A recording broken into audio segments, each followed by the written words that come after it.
नमस्कार दोस्तों, स्किलिको मार्ट में आप सबका स्वागत है। हाँ, जो आपने हमारी शॉर्ट वीडियो और थंबनेल से पाया, हाँ ये बात सच है।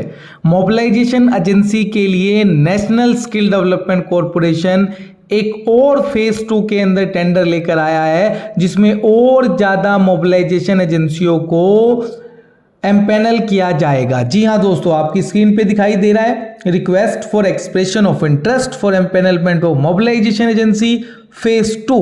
सबसे पहले महत्वपूर्ण बात वो है डेट्स।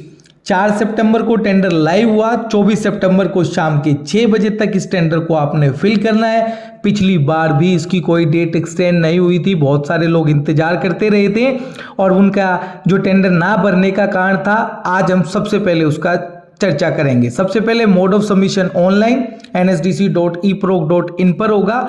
सबसे महत्वपूर्ण बात डिजिटल सिग्नेचर। जी हाँ दोस्तों, ये कोई नॉर्मल डिजिटल सिग्नेचर नहीं है। आपको अपने सीईओ को बोलना होगा कि जो डिजिटल सिग्नेचर है वो साइनिंग प्लस एनक्रिप्शन वाला होना जरूरी है, अदरवाइज आप eproc पे टेंडर फाइल नहीं कर पाएंगे।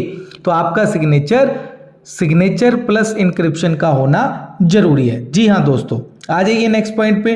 ड्यूरेशन क्या रहेगा एम्पैनलमेंट का? हाँ जी दोस्तों, बहुत इंपॉर्टेंट पॉइंट, 2 साल रहेगा। 2 साल तक आप एनएसडीसी के एम्पैनल मोबिलाइजेशन पार्टनर रहेंगे। वर्क आपको क्या दिया जाएगा वो टाइम टू टाइम बता दिया जाएगा, पर आरएफपी में साफ साफ लिखा हुआ है कि आज इसके एम्पैनलमेंट से आपको कोई गारंटी नहीं है कि आपको कोई वर्क ऑर्डर दिया जाएगा। ठीक है दोस्तों, अब आ जाइए। सबसे पहले अगर मैं बात करता हूँ, इसमें 2 कैटेगरी आपको चुननी होंगी।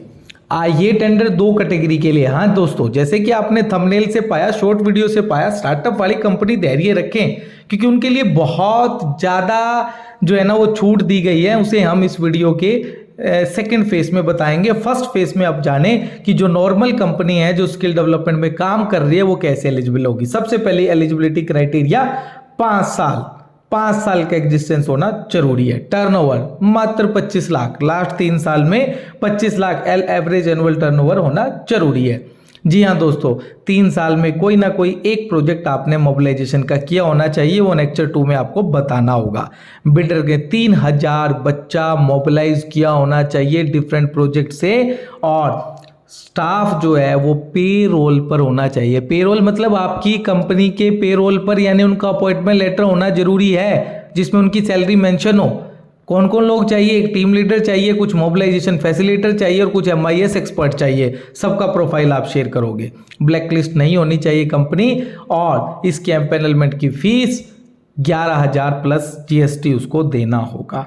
ठीक है दोस्तों, एक और महत्वपूर्ण बात, जो लोगों ने पहले अप्लाई किया था, उनका सिलेक्ट नहीं हुआ था, उन्हें फीस जो है वो इस agency are exempted from this criteria. तो all bidder who had applied and successfully submit the empanelment fees and request of expression interest to empanelment mobilization agency are exempted from this criteria, and उनके लिए कोई भी criteria नहीं है। अब आ जाइए। यहाँ दोस्तों, आपका इंतजार खत्म हुआ। स्टार्टअप वाले लोग ध्यान से सुने। स्टार्टअप के लिए सबसे पहले वो department of industrial policy and promotion का, अब ऐसे कैसे पता चले कि आपकी कंपनी रजिस्टर्ड है? जी हाँ दोस्तों, उसका एक स्टार्टअप का सर्टिफिकेट मिलता है। सर्टिफिकेट आपकी स्क्रीन पर दिखाई दे रहा है, जो ministry of commerce and industrial department for promotion of industry and internal trade जारी करता है, जिसका अपना एक यूनिक DIPP नंबर होता है। वही कंपनी जिसके पास ऐसा सर्टिफिकेट है वही अप्लाई करें। ये मत सोचें कि सिर्फ आपने 6 महीने पहले कंपनी बनाई है तो यू आर स्टार्टअप है। नो, स्टार्टअप तब है जब आपके पास DIPP का एक आपके पास सर्टिफिकेट होगा। जी हाँ दोस्तों, उसके बाद जो 3000 बच्चों की कंडीशन रखी थी, हाँ दोस्तों बहुत ज़्यादा छूट है। सिर्फ 500 कैंडिडेट आपके पास होना चाहिए। आपके एक्सपीरियंस के अंदर मिनिमम 1 ईयर का एक्सपीरियंस होना चाहिए। क्वालिफाइड स्टाफ आपको भी चाहिए, वही पेरोल पे होने चाहिए जो आपके अभी तक जो प्रोजेक्ट में काम कर रहे हैं। ब्लैक लिस्ट नहीं होना चाहिए। जी हाँ दोस्तों, ये भी खुशखबरी है, स्टार्टअप को कोई फीस नहीं देनी। क्या शानदार न्यूज़ है, स्टार्टअप को कोई फीस नहीं देनी। स्टार्टअप वाले नोट कर लें, कोई फीस नहीं देनी आपको। 1 रुपया भी इस टेंडर को फाइल करने के लिए आपको नहीं देना है। ठीक है दोस्तों, अब आ जाइए दोस्तों, इनकी डॉक्यूमेंट एविडेंसी क्या चाहिए वो भी पूरा टेंडर कंप्लीट में दिया है। पेज नंबर 5 पर आप बिल्कुल ध्यान से पढ़ें, ऐसे ही मत आप कोई डॉक्यूमेंट मत लगाइए, आपको जो है उसके बाद ही पता चलेगा। ठीक है दोस्तों, क्या क्या फाइल करना है, ऑर्गेनाइजेशन डिटेल बड़ा आसान है, आपकी स्क्रीन पर दिखाई दे रहा है। Basic detail, name of the firm, date of incorporation, place, PAN card, GST registered address, turnover, telephone, website, mobile number और ईमेल आईडी। बहुत आसान फॉर्म था। सबसे इंपॉर्टेंट अनेक्चर 2, जी हाँ दोस्तों, annexure 2 most important of this RFP, annexure 2 जिसके आधार पर, जिसके डॉक्यूमेंट्री एविडेंस के आधार पर आपका सिलेक्शन होगा।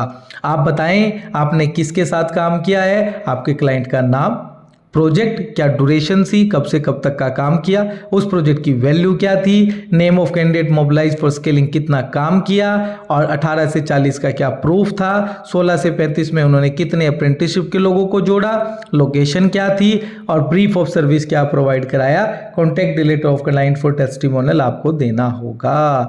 ये है सबसे important. Term of reference annexure number 3 में दिया हुआ है, क्या क्या काम आपसे कराएंगे, अलग अलग असाइनमेंट्स होगी स्कूल कॉलेज के साथ, जिनमें आपको प्लेसमेंट लिंक इनिशिएटिव होंगे, मोबिलाइजेशन एजेंसी को एक डिजिटल प्लेटफॉर्म के जरिए जोड़ा जाएगा, उनका काम होगा सारी गवर्नमेंट स्कीम्स को ज्यादा से ज्यादा प्रचार करना, बच्चों को गवर्नमेंट स्कीम्स के साथ जोड़ना।